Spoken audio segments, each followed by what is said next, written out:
नमस्कार। आज हम बात करेंगे शनि पर्वत की। हमने पहले शनि पर्वत के ऊपर एक वीडियो बनाया पार्ट 1। अब आज बना रही हूँ पार्ट 2। मतलब कि कुछ चिन्ह, सारे चिन्ह एक वीडियो में नहीं आ सकते थे, बहुत लंबा हो जाता, इसलिए हमने आज एक पार्ट 2 बनाया है। तो ये हमारी जीवन रेखा है, ये हमारी मस्तिष्क रेखा है और ये हमारी हृदय रेखा है। प्लीज़ चैनल को लाइक एंड सब्सक्राइब करें। और ये हमारा शनि का पर्वत है।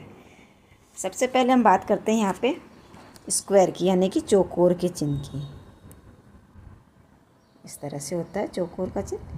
ये अगर हमारे शनि पर्वत के ऊपर है तो ये बहुत शुभ माना गया है। ये व्यक्ति को शनि जहाँ चौकोर का चिन्ह बनता है ना, वो प्रोटेक्शन तो देता ही है आपको।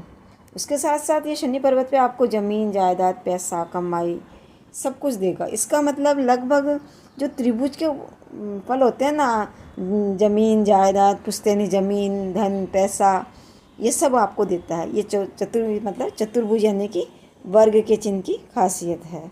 ये शुभ चिन्हों में आता है। अगला चिन्ह की बात करेंगे ध्वजा की। इस तरह से, मतलब कि इस तरह से जो चिन्ह होता है इसको ध्वजा का चिन्ह कहते हैं। ये बहुत शुभ चिन्हों में आता है। हालांकि कम हाथों में देखने को मिलता है, लेकिन जिसके पास होगा ना उसके पास बहुत धन संपदा होगी। ये और इसकी से धन संपदा होगी, ज़मीन जायदाद होगी, लेकिन इसकी सबसे बड़ी खासियत ये होती है कि उसको मैनेजमेंट कर लेता है। इसके अंदर मैनेजमेंट की बहुत अच्छी पावर होती है। और ये कर्म प्रधान है ही है शनि। तो जब ये धन को अच्छे तरीके से कमाएगा, उसे अच्छा मैनेज करेगा, तो इसको अच्छा फल तो मिलेगा ही मिलेगा। अब हम बात करेंगे यहाँ पे बाली की, यानी कि जो गेहूं का पौधा होता है ना, उसके दोनों तरफ से इस तरह से निकली हुई होती है छोटी छोटी बालियाँ, इस तरह से, या पौधे का चिन्ह कह सकते हो आप इसको। इस तरह से 3-4 निकली हुई होती, 4-5 आपके हाथ में निकली हुई हो, तो ये बहुत ही शुभ होता है।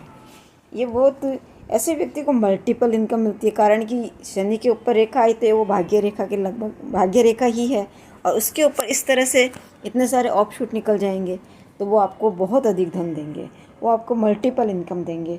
आपको ये कमाई के साधन एक से अधिक 3-4-5 हो सकते हैं, अधिक हो सकते हैं, और आप जो भी कमाई करेंगे उसमें हमेशा लाभ करेंगे, जो काम करेंगे उसमें हमेशा लाभ प्राप्त करेंगे। ये बहुत शुभ चिन्हों के अंदर आता है। ये बाली का चिन्ह है, इसको पौधे का चिन्ह भी कहते हैं। ये बहुत शुभ चिन्हों के अंदर आता है। एक लाइन के ऊपर एक, मतलब जिस तरह छोटे पौधे में चारों वो निकली हुई रहती है डंडियाँ, वो बाली का चिन्ह होता है।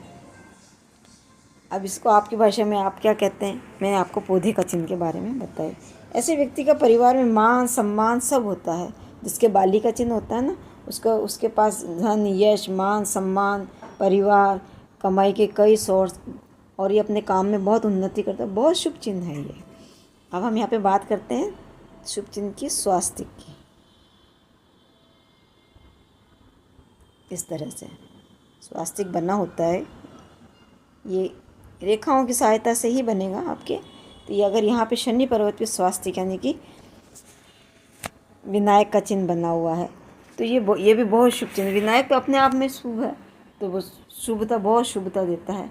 ऐसे व्यक्ति के पास सब प्रकार के सुख होते हैं, अन्न, धन, संपदा, वैभव।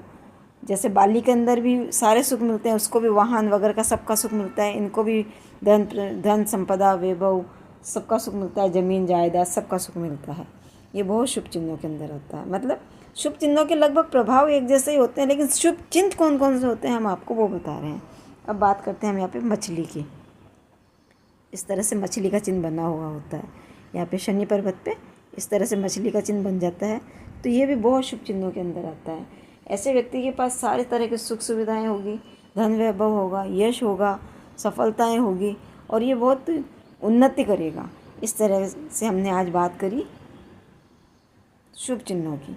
अब हम बात करते हैं यहाँ पे कुछ अशुभ चिन्हों की। देखो, शुभ के साथ अशुभ तो सही जगह सबके सब नहीं होते हैं, किसी के कुछ होता है, किसी के, लेकिन अगर कहीं अशुभ चिन्ह है तो आप उसके लिए परेशान नहीं हो। पहला तो तिल है, तिल इस तरह से मतलब ब्लैक मॉल बन जाता है, उसको तिल बोलते हैं, ये शुभ नहीं होता।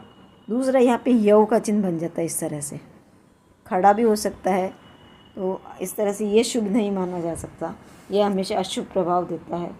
और एक यहाँ के मतलब जिसके यहाँ पे तिल का चिन्ह होता है ना, उन व्यक्तियों को ज़्यादातर ना तांत्रिक विद्या के अंदर रुचि होती है, जो कि तांत्रिक विद्या वैसे अच्छी भी होती है, बुरी होती है, लेकिन इनका क्या प्रभाव, तांत्रिक विद्या अगर गलत दिशा में चली जाती है तो उसका प्रभाव अच्छा नहीं होता।